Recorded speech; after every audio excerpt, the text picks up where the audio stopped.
Under the pale moonlight, the abandoned town of St. Elmo lay shrouded in eerie silence.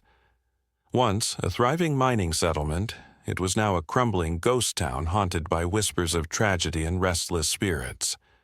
Chief among its legends was Annabelle Stark, the ghostly guardian who refused to leave her beloved town, even in death. Jack and Melissa, paranormal enthusiasts, arrived just past midnight. The road to St. Elmo was steep and shadowy, the headlights of their car barely cutting through the dense fog.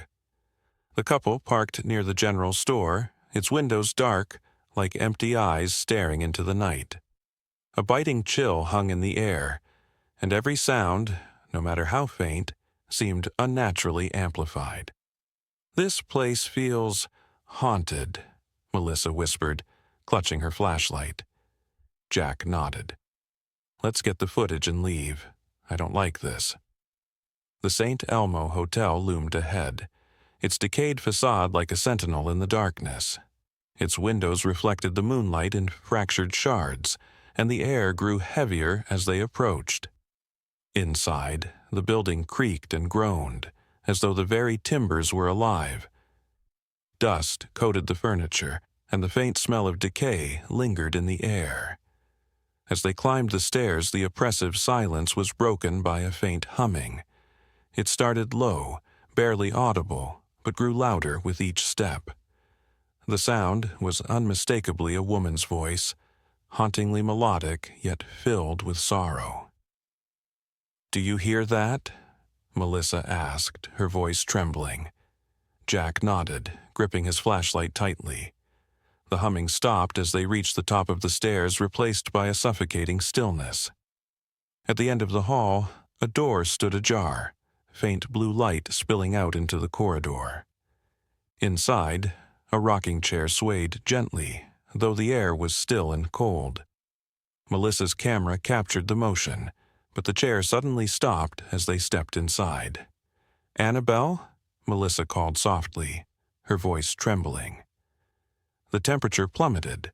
Shadows gathered in the corner of the room, swirling like ink in water before coalescing into the translucent figure of a woman. She wore a flowing white dress, her face pale and gaunt. Her eyes, dark and hollow, seemed to pierce straight through them. Slowly, she raised a hand and pointed toward the door. A deafening crash shattered the silence as the door slammed shut. Jack and Melissa spun around, their flashlights flickering erratically. When they turned back, Annabelle was gone, but the rocking chair swayed violently, as if thrown by unseen hands. The spirit box crackled to life. "Leave, now," a distorted voice commanded. Panicked, they bolted down the stairs, but the house seemed to shift around them. The walls groaned, the floorboards creaked, and disembodied whispers filled the air. By the time they stumbled outside, the entire town felt alive with movement. Dark figures darted between the crumbling buildings, and a low, mournful hum echoed through the streets. As they reached their car, Jack glanced back at the hotel. In the second-story window, Annabelle stood, her hollow gaze fixed on them. A faint, sorrowful smile crossed her lips before she disappeared into the shadows. When Jack and Melissa reviewed their footage, they found more than they'd expected. The camera had captured Annabelle not only in the hotel, but also following them through the streets. Her spectral form lingered just behind them, watching silently, as if ensuring they left her town intact. Today, the footage is one of their channel's most popular videos, drawing in viewers from around the world. But Jack and Melissa vowed never to return. For those brave enough to visit, the warning remains clear.